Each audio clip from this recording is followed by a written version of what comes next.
Okay, this is the agenda tonight for our session on Votebuilder 201. I have a couple of overview slides. They're different than the overview slides you've seen in any other training. Then the specific tasks or processes I'm going to walk through are adding users to Votebuilder if you're an admin, talk about some list targeting and some ideas for lists that could be good for you to work with, and talk a little bit about downloading or exporting lists. Then, as always, I'll share additional resources. We'll have an opportunity then for me to do some live demonstration screen share. Okay, this is the slide I was hoping Brian would add. Thank you, Brian, for dropping that in the chat. I did have that in there. For our Votebuilder overview, I've shared this in each of the 6 Votebuilder trainings: patience, practice, experimentation. There's more than one way to do things in Votebuilder. You're probably not going to break it, so jump in and give it a shot. I want to talk about the data. So we get some questions about how often the data is updated and what kind of data is updated on a regular basis. Couple things I wanted to call out here: the voter roll. So in My Voters, the information that is from the North Carolina State Board of Elections, that data is updated monthly. And Brian will correct me if I'm wrong, but when we get to late October, after people have started voting, we will probably have more frequent updates. So I actually have a as of today update on that.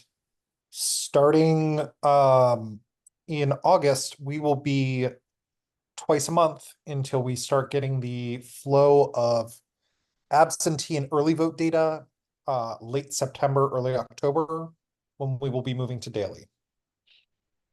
Excellent. So first and third Sundays of the month is when we will be sending off new volunteer or voter registration information from the State Board of Elections to the DNC to be implemented in Votebuilder. Thank you. Hot off the presses.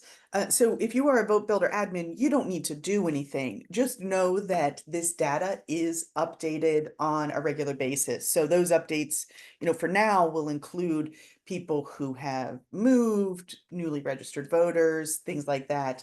Then when we get later in the cycle and people are actually voting, we'll get updates on who has already cast a ballot.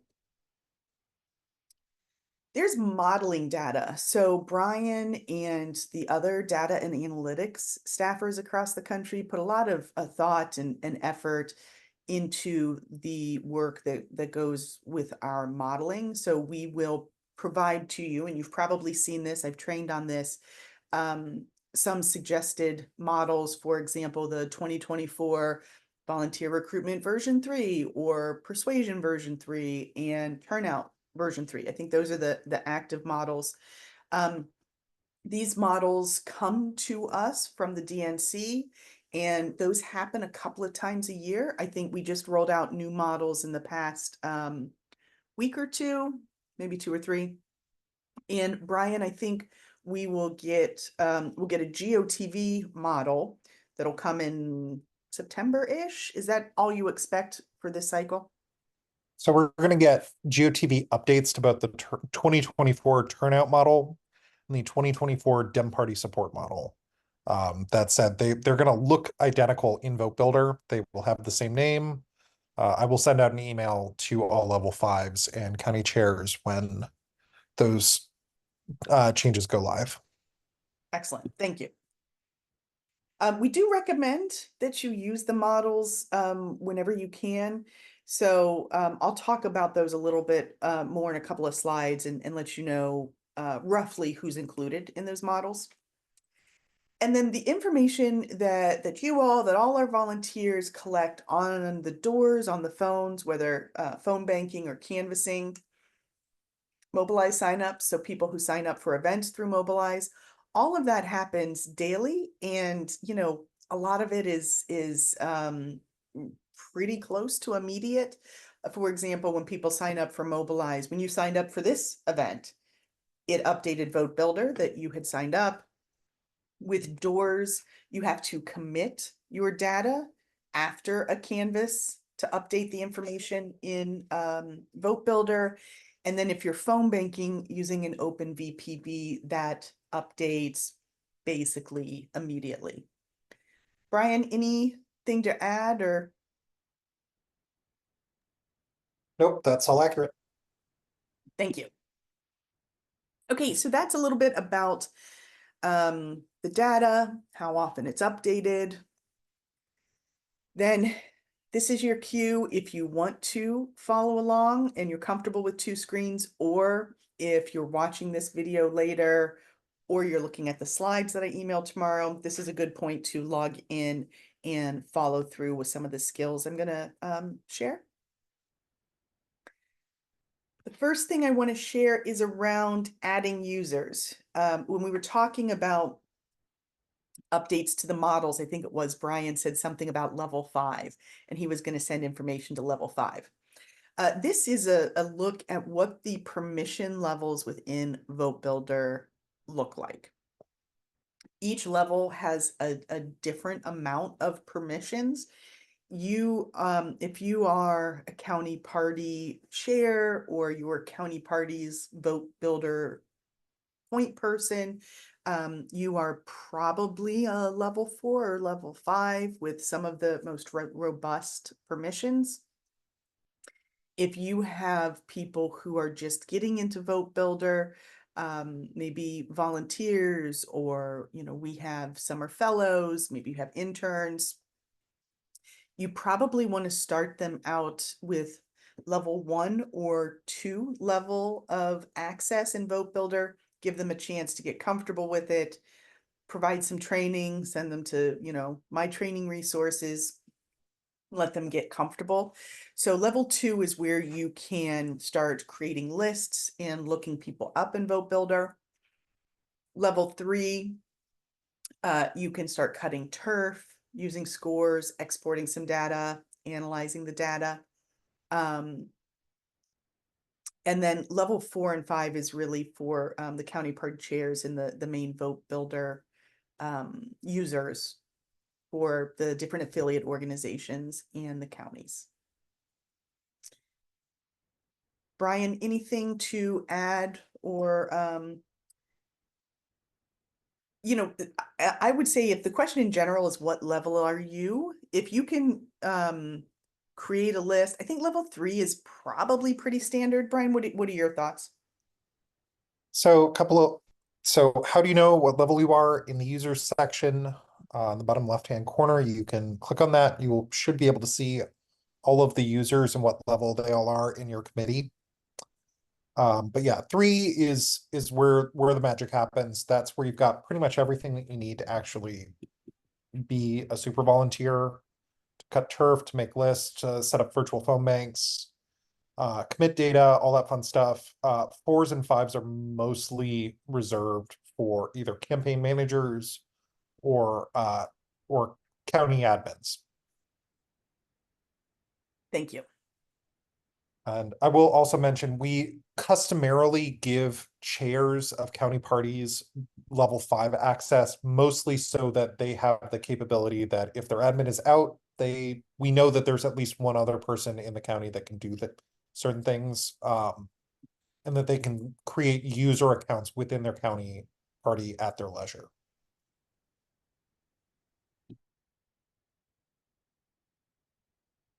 All right. So this is, Brian was talking about adding users. So I'm going to share some screenshots of how you add a user. And in this case, you can see here on the far left menu, I've scrolled to the admin section towards the bottom. When I click on users, then, also it's in this administrative menu here, you can click on users. And this is the new user creation page. You will enter the information you have for the user here, last name, first name, their email address.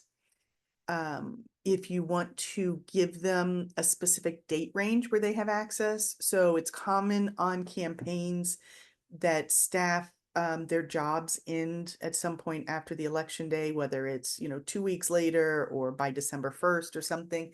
So if you're hiring someone and you know that there is a term at the end of that, you could put that end date, or you could put, if you have general volunteers, maybe you put, election day or shortly thereafter.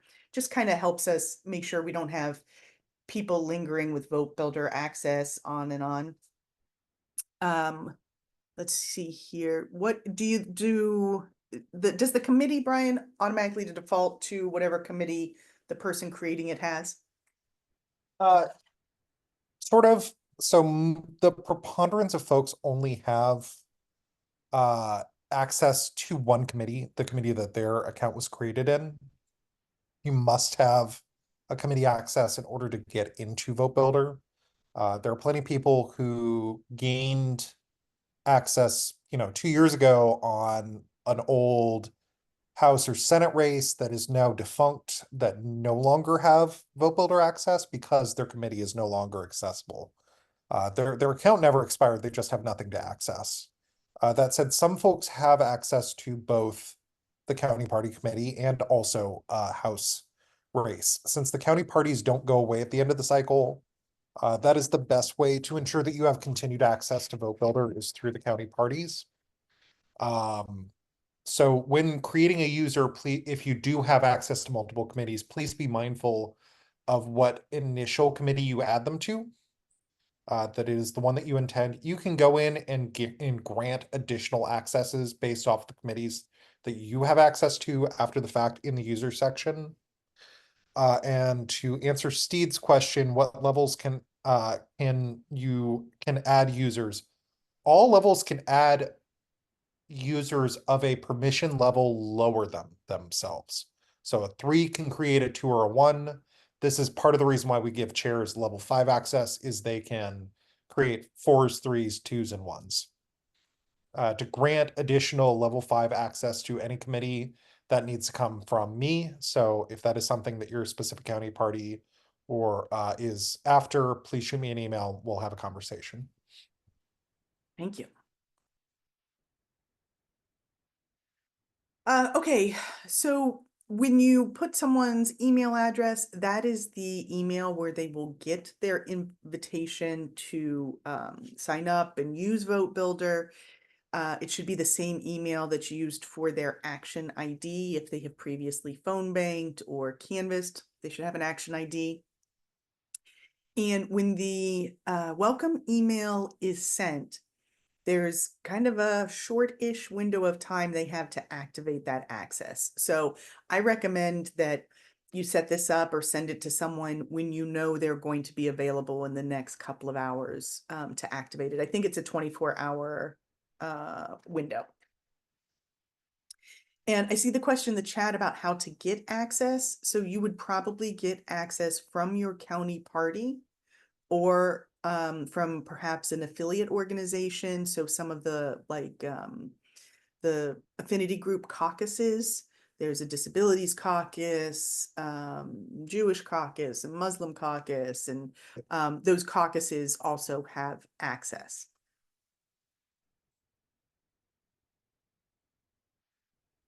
So this is in the user details. If you have access to multiple committees, select the specific one. You generally probably won't have multiple committees. It's suggesting an account name here based on the person's personal information. And this is where you will assign a user level. So you can give someone access to only my voters, only my campaigns. You can give access to both. What this is showing here is level 1 access for both my voters and my campaigns. And again, this is demonstrating the expiration if you want to set that as well.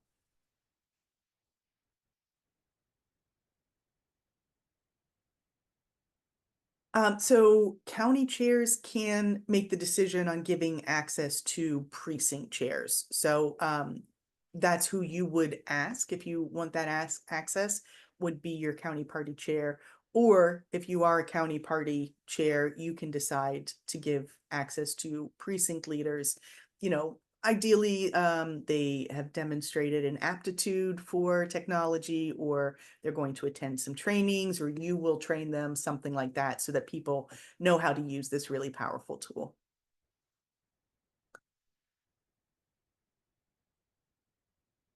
This, actually,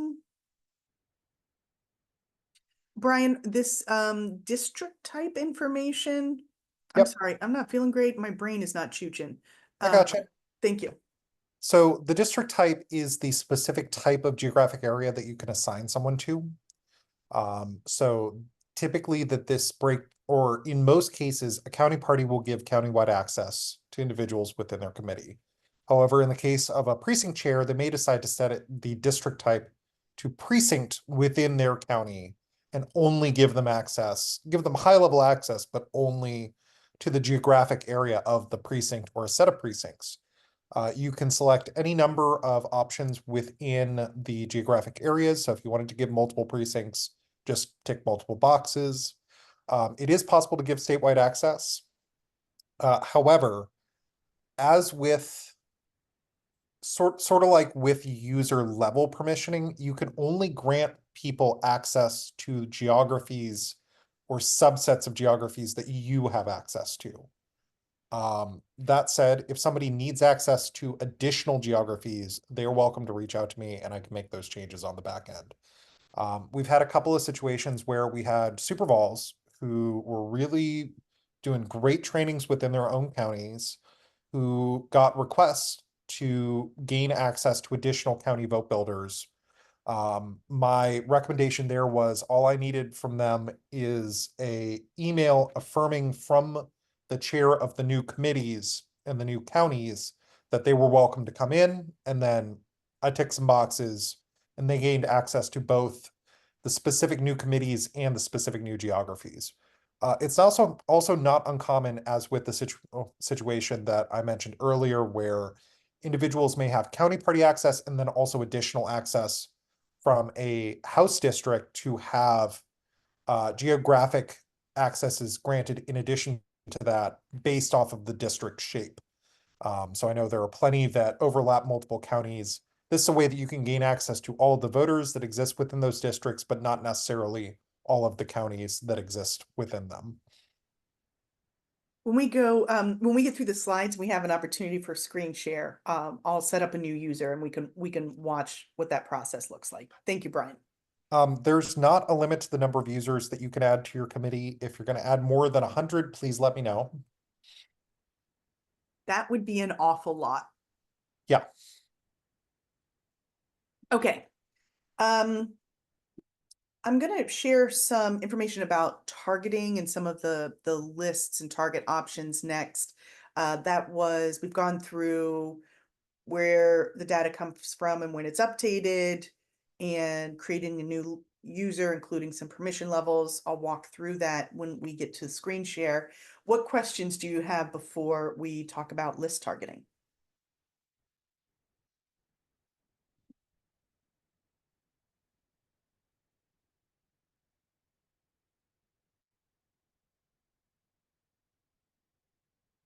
Oh, it's Brian, my guess is the question in the chat, it's probably because of how it's coming to us from the Board of Elections. Yep. So if the Board of Elections doesn't has a year but not a date, they will default it to January 1. That is something where you're going to, and that is probably not a state board of election problem. That is probably county board of elections not passing that information on to the state, who are not passing it on to me, who is not passing it on to the DNC to put into Votebuilder. So reaching out to your county board of elections with specific examples is probably your best bet for getting that addressed.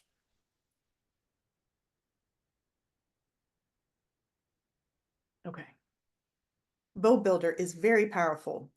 It is not 100% perfect. So that sounds like you stumbled into one of the imperfect corners of Votebuilder. All right, let's talk a little bit about lists and targeting. I mentioned that there are targets that are pre-built that we recommend that you use. These are the targets we're using right now. You can see it says 2024 Field Targets version 3. There's persuasion, turnout, and volunteer recruitment. Roughly speaking, this is how you can think in general about voters in terms of how strong they are, Democratic supporters versus Republican supporters, and not likely to vote to definitely will vote. So we've got our Democratic base, which is strong Democratic supporters definitely going to vote. The Republicans have their base. Strong Republican voters definitely going to vote. Let me add another layer of information here. So when you think about those three universes, the target lists, this is how you would roughly think about them. So one of the lists, one of the target universes was volunteer recruitment. So those are people who have high Democratic support scores and high turnout scores. So when you're reaching out to that audience, you want to make sure that you're giving a strong volunteer pitch, because those are people that are most likely to be interested in volunteering. Then you can see pretty much across the board, all the strong Republicans we're not engaging in, all the people who say they're not going to vote for this type of work, these kind of lists, we're not really going after those.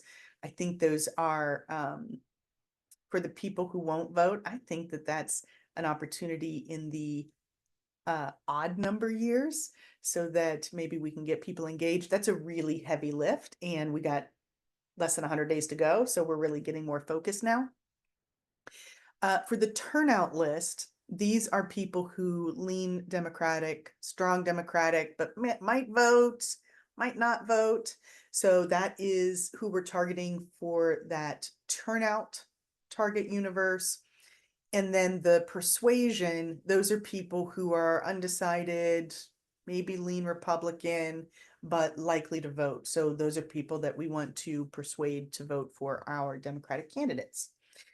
This isn't a hard and fast kind of rule, but this is in general how people think about this and how those universes are built. Brian, anything you want to add or clarify? Couldn't have said it better myself. Martha, in general, I think the vol recruitment list is like 90% Democratic support, 90% likelihood to vote. I don't know the other ones in and out, but using these. I Oh, can go answer. ahead. Yep. So vol recruit is 70 plus turnout and Dem party support. Turnout is 40 to 70. Turnout score 70 to 100 Dem party support. So moderately likely to turn out, highly likely to support if they do, and then flip flop those. So 40 to 70 support for the persuasion group, 70 to 100 turnout. Highly likely to turn out, but only moderately likely to support our candidate. Thank you. If you use the pre-built targets that are listed there in targets, knowing those percentages inside and out isn't as important because we've done that work for you in terms of selecting the parameters in Votebuilder. Thank you, Brian. A couple of lists to consider, and this is another thing that we can do when I do a screen share, or if you have ideas and want to come talk it out in my office hours or something. But a couple of opportunities here and things that I think about. When it comes to phone banking, canvassing, you really want to talk to have as many people on your list in a given area as possible, because if you skip doors, you're losing efficiency. So you still are targeting, but you really can't like narrow in efficiently the way you can with a phone bank. So for example, you could pull a list using the persuasion or turnout universes and narrow it to just women and have a script that's talking specifically about abortion and reproductive freedom. Maybe you do a phone or text bank specifically to people under age 40, and the script is talking about student loan forgiveness. Over 65, more likely to not be working anymore, so a daytime phone bank or also a daytime canvas could work, narrowing like that. In the Thursday canvas training for volunteers, I do encourage people to tag a door if there is a Spanish speaker and they don't speak Spanish.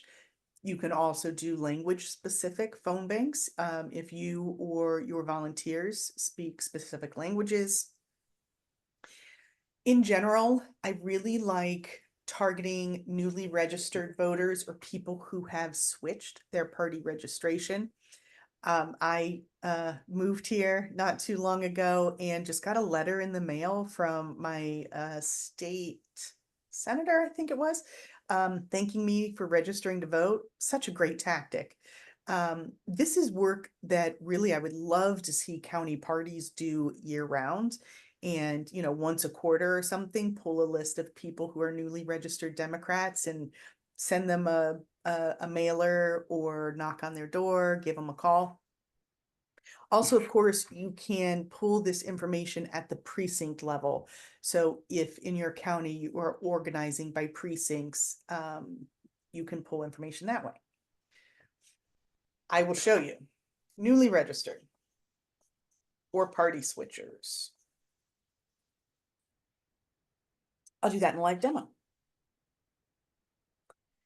Let me talk about downloading and exporting lists and then share the resources so we can get to the screen share. When you have your list created and you need to put it into action for whatever tool, for my voters, when you are door knocking, the recommended path is to get your list into minivan. I walked through that process in the Votebuilder training on canvassing. For phone banks in my voters, you will move your list into open VPB.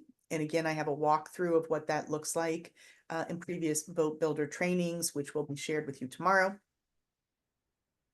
In my campaigns, I tend to use a lot of email blobs where I pull a list of people, for example, that have recently attended an event. And this is how I will send the email tomorrow for this group. I'll see that you attended. I'll pull an email blob, and then I can quickly send an email to everyone who showed up. If you need to download lists for other purposes, you will need to submit a request, and I'll show you the export and we'll submit a request to Brian. If you are submitting one of those requests, it's really important to explain what you're going to use it for, because Brian or I may be able to help you use the data more efficiently, like show you how to get it into minivan or open VPB. I know there have been some people who want to export mailing labels, and it's not really working with the Avery labels. So I don't know that we yet have a workaround for that, but I will demonstrate how to download some of those lists. Oh, Brian, I see your question in the chat. The target definitions consistent across all the campaigns and county Votebuilder users. So, Brian, my understanding is this, you're using NCDP's version of Votebuilder. Those are the target universes. So yes, it's being used consistently. Is there other context you can add? Yeah, so House and Senate races are, at least the targeted ones, are being encouraged to use their own targets that were created by data consultants for those caucuses. However, if you are working with a county party, we strongly encourage you to use my targets. That said, we are working with the coordinated to come up with a consensus target list that will be available sooner rather than later, and we will be switching over the NCDP and the counties, and fingers crossed, the House and Senate over to a unified, coordinated target within the next couple of weeks.